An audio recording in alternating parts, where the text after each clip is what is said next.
Ladies and gentlemen, welcome to the afternoon session of the opening day today, the 11th of September, 1893. We now introduce you to Swami Vivekananda from India and request him to address us. Swami Vivekananda. Sisters and brothers of America,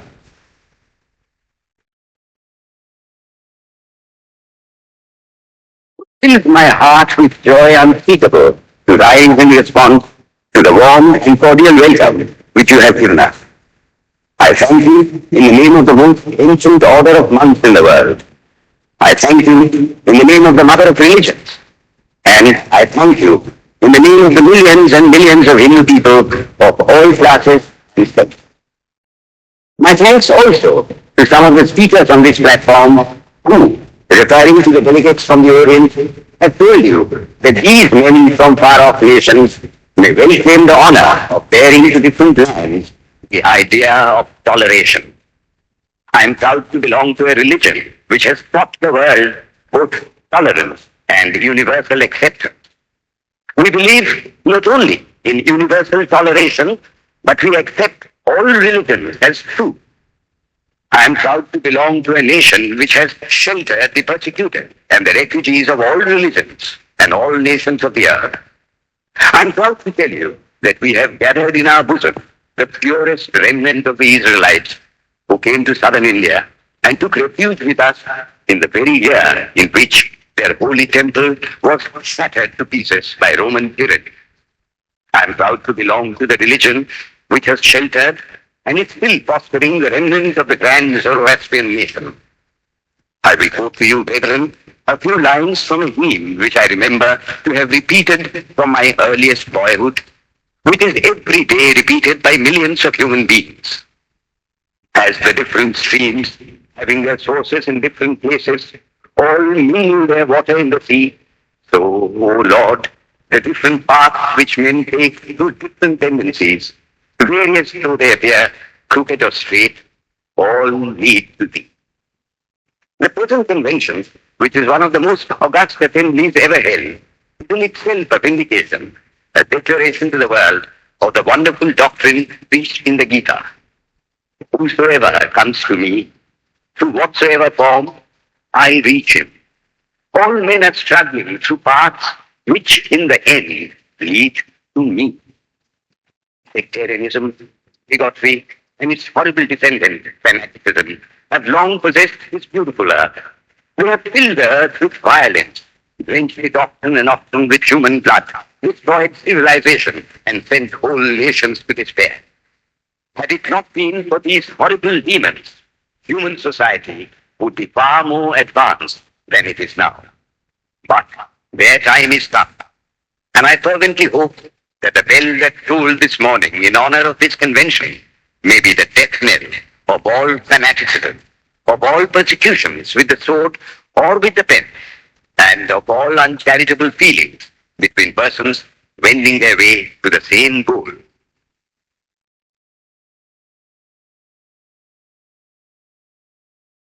Ladies and gentlemen, on the agenda for today, the 15th of September, 1893, a galaxy of eminent speakers are scheduled to address us, and it gives us great pleasure to once again invite Swami Vivekananda to speak. His subject for today, why we disagree. I would. You have heard the eloquent speaker who has just finished. Let us cease from abusing each other, and he was very sorry that there should be always so much variance. But I think I should tell you a story which would illustrate the cause of this variance. A frog lived in a well. It had lived there for a long time. It was born there and brought up there, and yet was a little small frog. Of course, the evolutionists were not there then to tell us whether the frog lost its eyes or not. But for our story's sake, we must take it for granted that it had its eyes, and that it every day cleansed the water of all the worms and bacilli that lived in it with an energy that would do credit to our modern bacteriologists. In this way, it went on and became a little sleek and fat. Well, one day, another frog that lived in the sea came and fell into the well. Where are you from? I am from the sea. Sea? How big is that? Is it as big as my well? And he took a leap from one side of the well to the other. My friend, said the frog of the sea, how do you compare the sea with your little well? Then the frog took another leap and asked, if your sea so big, what nonsense you speak to compare the sea with your well? Well then, said the frog of the well, nothing can be bigger than my well. There can be nothing bigger than this. This fellow is a liar, so turn him out. That has been the difficulty all the while. I am a Hindu.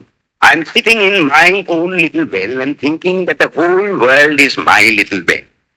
The Christian sits in his little well and thinks the whole world is his well. The Mohammedan sits in his little well and thinks that is the whole world. I have to thank you of America for the great attempt you are making to break down the barriers of this little world of ours, and hope that in the future the Lord will help you to accomplish your purpose.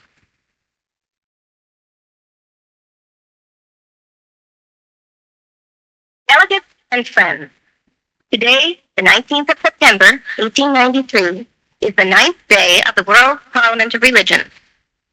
We have had the privilege of listening to many distinguished speakers from the world over address us on a variety of subjects. The time is at hand to now listen to the great monk from India, Swami Vivekananda, read his paper on Hinduism. Ladies and gentlemen, Swami Vivekananda. From the high spiritual flights of the Vedanta philosophy, of which the latest discoveries of science seem like echoes, to the low ideas of idolatry with its multifarious mythology, the agnosticism of the Buddhists and the atheism of the Jains, each and all have a place in the Hindu's religion. Where then, the question arises, where is the common center to which all these widely diverging radii converge? Where is the common basis upon which all these seemingly hopeless contradictions rest? And this is the question I shall attempt to answer. The Hindus have received their religion through revelation, the Vedas. They hold that the Vedas are without beginning and without end. It may sound ludicrous to this audience how a book can be without beginning or end. But by the Vedas, no books are meant. They mean the accumulated treasury of spiritual laws discovered by different persons in different times. Just as the law of gravitation existed before its discovery and would exist if all humanity forgot it, so is it with the laws that govern the spiritual world. The moral, ethical, and spiritual relations between soul and between individual spirits and the Father of all spirits were there before their discovery and would remain even if we forgot them. The discoverers of these laws are called rishis, and we honor them as perfected beings. I'm glad to tell this audience that some of the very greatest of them were women. Or it may be said that these laws, as laws, may be without end, but they must have had a beginning. The Vedas teach us that creation is without beginning or end. Science is said to have proved that the sum total of cosmic energy is always the same. Then, if there was a time when nothing existed, where was all this manifested energy? Some say it was in a potential form in God. In that case, God is sometimes potential and sometimes kinetic, which would make him mutable. Everything mutable is a compound, and everything compound must undergo that change which is called destruction. So, God would die, which is absurd. Therefore, there never was a time when there was no creation. If I may be allowed to use a simile, creation and creator are two lines without beginning and without end, running parallel to each other. God is the ever-active providence by whose power systems after systems are being evolved out of chaos, made to run for a time and again destroyed. This is what the Brahmin boy repeats every day. The sun and the moon the Lord created like the suns and moons of previous cycles. This agrees with modern science.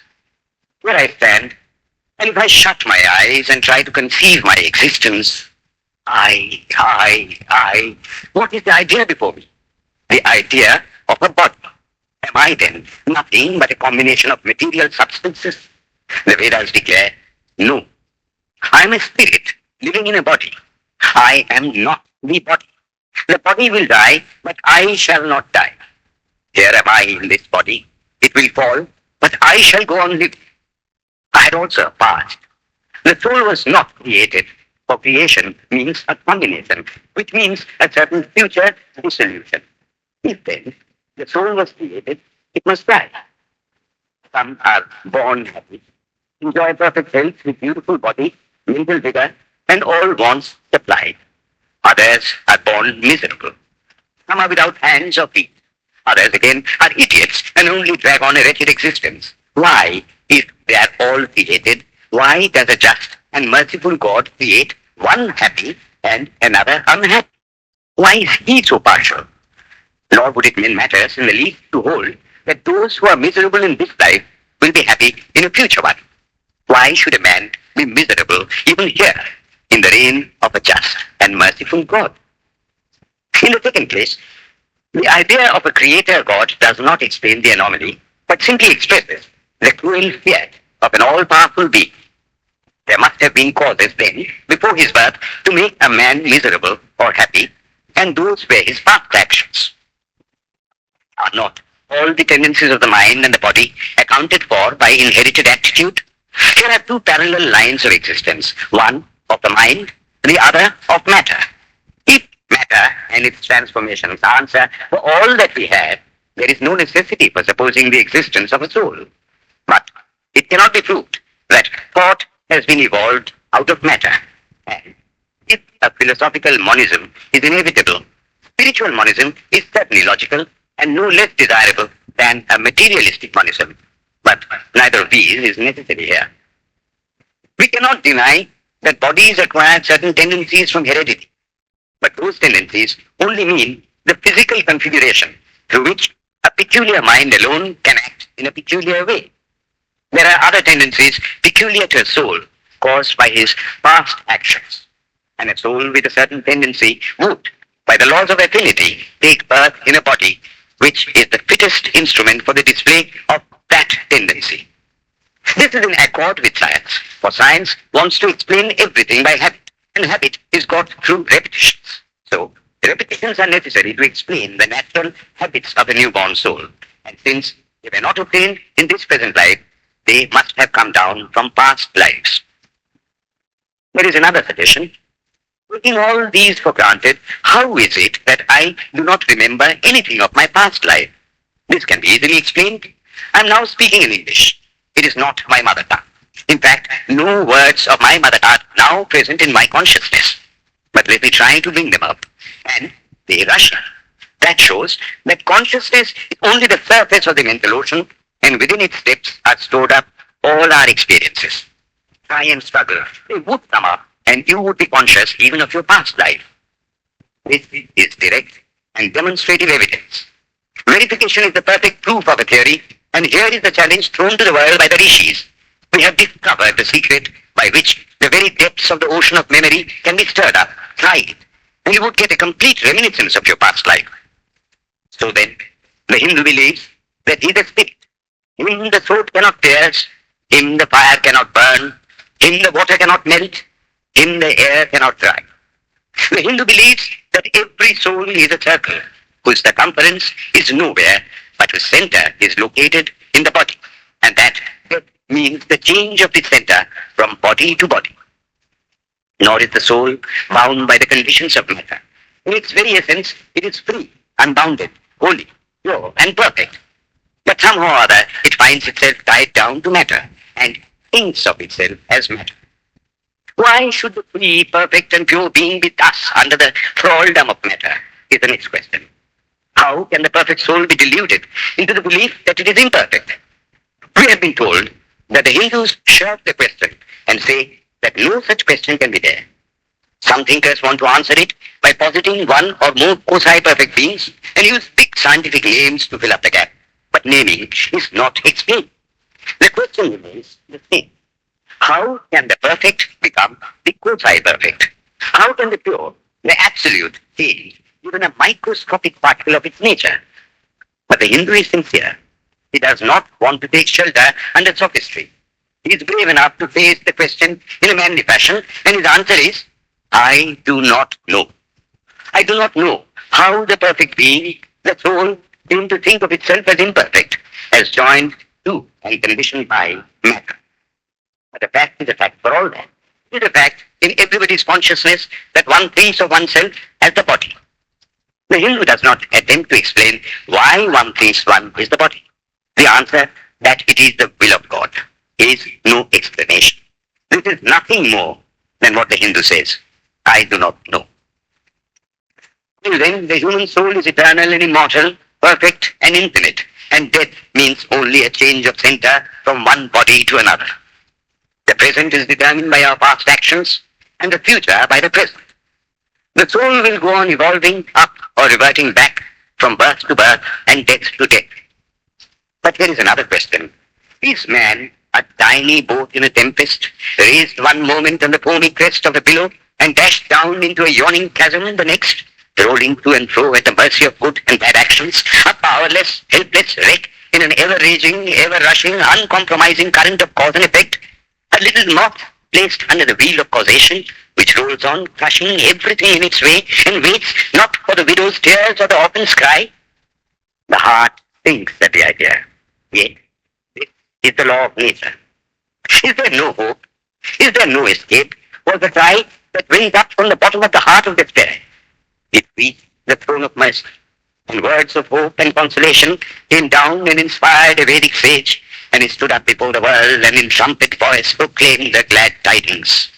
Hear ye, children of immortal bliss, even ye that reside in higher spheres.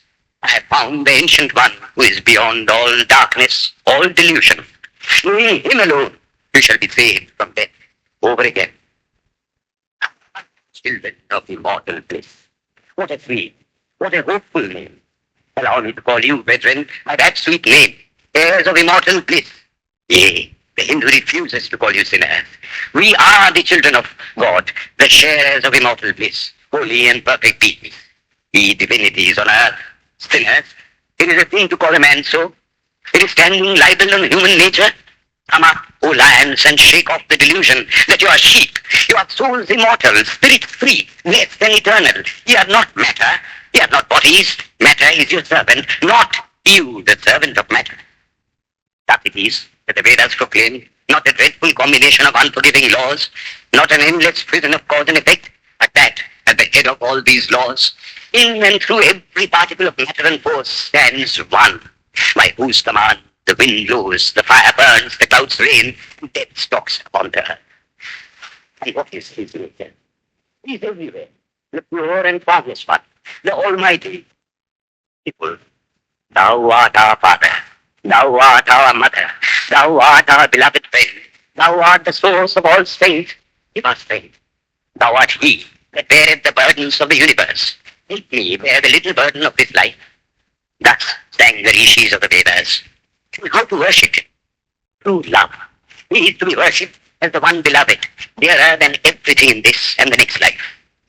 This is the doctrine of love declared in the Vedas. And let us see how it is fully developed and taught by Krishna, whom the Hindus believe to have been God incarnate on earth. He taught that a man ought to live in this world like a lotus leaf, which grows in water, but is never moistened by water.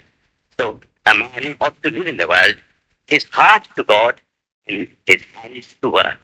It is good to love God for hope of reward in this or the next world, but it is better to love God for love's sake. And the prayer goes, Lord, I do not want wealth, nor children, nor learning. If it be thy will, I shall go from birth to birth, but grant me this, that I may love thee without the hope of reward. Love unselfishly for love's sake. One of the disciples of Krishna, the then Emperor of India, was driven from his kingdom by his enemies and had to take shelter with his queen in the forest in the Himalayas. And there, one day, the queen asked him how it was that he, the most virtuous of men, could suffer so much misery. Yudhishthira answered, Behold, my queen, the Himalayas. How grand and beautiful they are. I love them. They do not give me anything, But my nature is to love the grand, the beautiful. Therefore, I love them. Similarly, I love the Lord. He is the source of all beauty, of all sublimity. He is the only object to be loved. My nature is to love him, and therefore I love. I do not pay for anything. I do not ask for anything. Let him place me wherever he likes. I must love him for love's sake. I cannot pay with love. The Vedas teach that the soul is divine, only held in the bondage of matter. Perfection will be reached when this bond will burst, and the word they use for it is, therefore, mukti, freedom. Freedom from the bonds of imperfection, freedom from death and misery. And this bondage can only fall off through the mercy of God, and this mercy comes on the pure. So, purity is the condition of his mercy. How does that mercy act? He reveals himself to the pure heart. The pure and the stainless see God, yea, even in this life. Then and then only, all the crookedness of the heart is made straight. Then all doubt ceases. He is no more the freak of a terrible law of causation. This is the very center, the very vital conception of Hinduism. The Hindu does not want to live upon words and theories. If there are existences beyond the ordinary, sensuous existence, he wants to come face to face with them. If there is a soul in him, which is not matter, if there is an all-merciful universal soul, he will go to him direct. He must see him, and that alone can destroy all doubts. So, the best proof a Hindu sage gives about the soul, about God, is, I have seen the soul, I have seen God. And that is the only condition of perfection. The Hindu religion does not consist in struggles and attempts to believe a certain doctrine or dogma, but in realizing, not in believing, but in being and becoming. Thus, the whole object of their system is by constant struggle to become perfect, to become divine, to reach God and see God.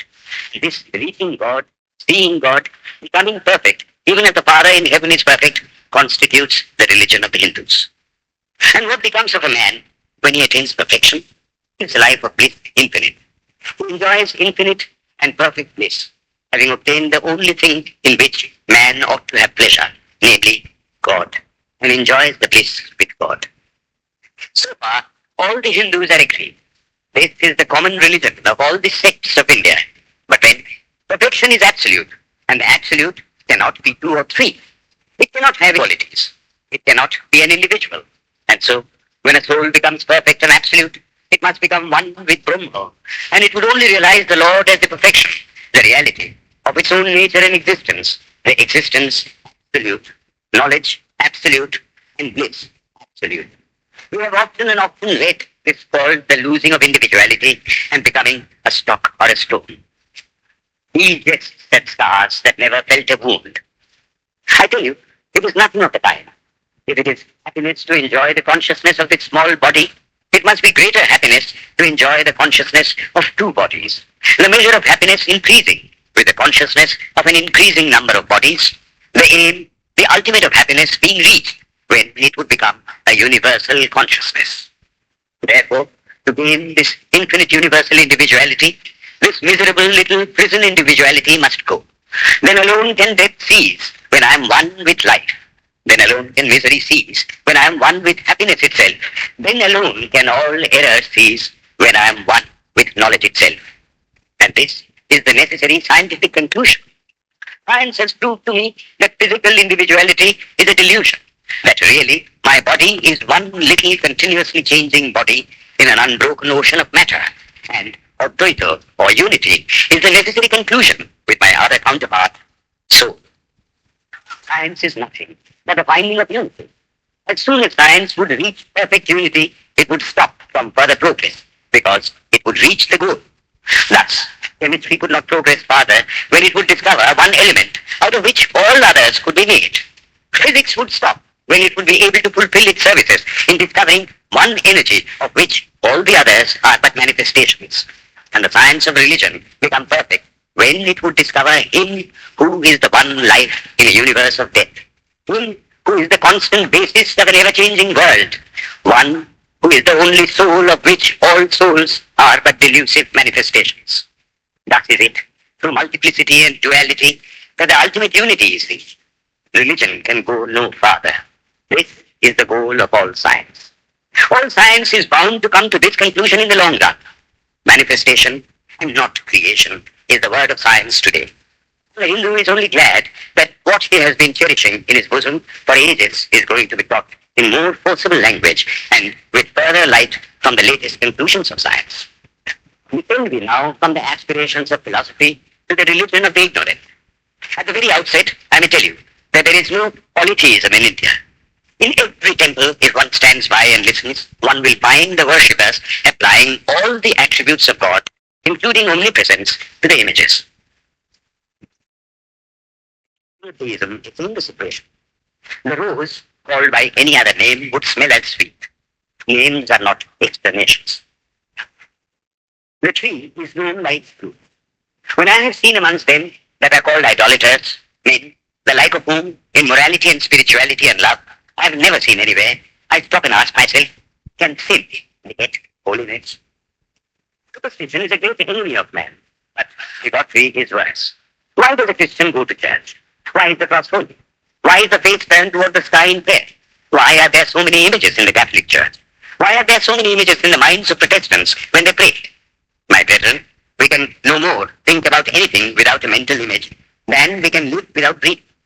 By the law of association, the material image calls up the mental idea and vice versa. This is why the Hindu uses an external symbol when he worships. He will tell you it helps to keep his mind fixed on the being to whom he prays. He knows, as well as you do, that the image is not God, is not omnipresent. After all, how much does omnipresence mean to almost the whole world? It stands merely as a word, a symbol. Has God superficial area? If not, when we repeat that word omnipresent, we think of the extended sky or of space. That is all. As we find that somehow or other, by the laws of our mental constitution, we have to associate our ideas of infinity with the image of the blue sky or of the sea, so we naturally connect our idea of holiness with the image of a church, a mosque, or a cross. The Hindus have associated the ideas of holiness, purity, truth, omnipresence, and such other ideas with different images and forms. But with this difference, that while some people devote their whole lives to their idol of a church and never rise higher, because with them religion means an intellectual assent to certain doctrines and doing good to their fellows, the whole religion of the Hindu is centered in realization. Man is to become divine by realizing the divine. Idols or temples or churches or books are only the supports, the helps of his spiritual childhood, but on and on he must progress. He must not stop anywhere. External worship, material worship, say the scriptures, is the lowest stage. Struggling to rise high, mental prayer is the next stage. But the highest stage is when the Lord has been realized. Mark, the same earnest man who is kneeling before the idol tells you, him the sun cannot express, nor the moon, nor the stars, the lightning cannot express him, nor what we speak of as fire. Through him they shine. But he does not abuse anyone's idol or call its worship sin. He recognizes in it a necessary stage of life. The child is father of the man. Would it be right for an old man to say that childhood is a sin or youth a sin? If a man can realize his divine nature with the help of an image, would it be right to call that a sin? Nor, even when he has passed that stage, should he call it an error. To the Hindu, man is not traveling from error to truth, but from truth to truth, from lower to higher truth. To him, all the religions, from the lowest fetishism to the highest absolutism, mean so many attempts of the human soul to grasp and realize the infinite, each determined by the conditions of its birth and association, and each of these marks a stage of progress. And every soul is a young eagle, soaring higher and higher, gathering more and more strength, till it reaches the glorious sun. Unity in variety is the plan of nature, and the Hindu has recognized it. Every other religion lays down certain fixed dogmas and tries to force society to adopt them. It places before society only one coat which must fit Jack and John and Henry all alike. If it does not fit John or Henry, he must go without a coat to cover his body. The Hindus have discovered the absolute can only be realized or thought of or stated through the relative. And the images, crosses and crescents are simply so many symbols, so many pegs to hang spiritual ideas on. It is not that this help is necessary for everyone, but those that do not need it have no right to say that it is wrong, nor is it compulsory in Hinduism. One thing I must tell you, idolatry in India does not mean anything horrible. It is not the mother of harlots. On the other hand, it is the attempt of undeveloped minds to grasp high spiritual truths. The Hindus have their faults, they sometimes have their exceptions, but mark this, they are always for punishing their own bodies and never for cutting the throats of their neighbors. If the Hindu fanatic burns himself on the fire, he never lights the fire of inquisition. And even this cannot be laid at the door of his religion any more than the burning of witches can be laid at the door of Christianity. To the Hindu then, the whole world of religions is only a traveling, a coming up of different men and women through various conditions and circumstances to the same goal. Every religion is only evolving a God out of the material man, and the same God is the inspirer of all of them. Why then are there so many contradictions? They are only apparent, says the Hindu. The contradictions come from the same truth, adapting itself to the varying circumstances of different natures. It is the same light coming through glasses of different colors, and these little variations are necessary for purposes of adaptation. But in the heart of everything, the same truth reigns. The Lord has declared to the Hindu in his incarnation as Krishna, I am in every religion as a thread through a string of pearls. Wherever thou seest extraordinary holiness and extraordinary power raising and purifying humanity, know thou that I am there. And what has been the result? I challenge the world to find throughout the whole system of Sanskrit philosophy any such expression as that the Hindu alone will be saved and not others. Says Vyasa, we find perfect men even beyond the pale of our caste and creed. One thing more, how then can the Hindu, whose whole fabric of thought centers in God, believe in Buddhism, which is agnostic, or in Jainism, which is atheistic? The Buddhists or the Jains do not depend upon God, but the whole force of their religion is directed to the great central truth in every religion, to evolve a God out of man. They have not seen the Father, but they have seen the Son, and he that hath seen the Son hath seen the Father also. This, brethren, is a short sketch of the religious ideas of the Hindus.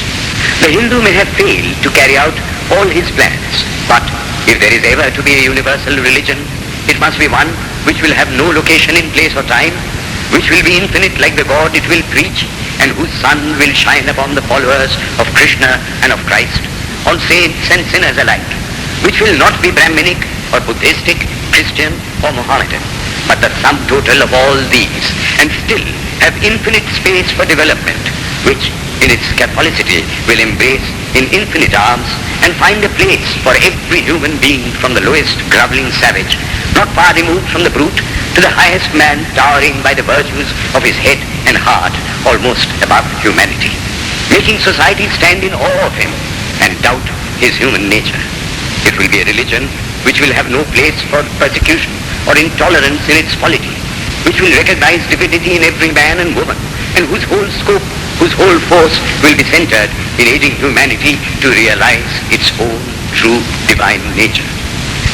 May he, who is the Brahma of the Hindus, the Ahura Mazda of the Zoroastrians, the Buddha of the Buddhists, the Jehovah of the Jews, the Father in heaven of the Christians, give strength to you to carry out your noble idea. The star arose in the east. It traveled steadily towards the west, sometimes dimmed and sometimes effulgent, till it made a circuit of the world.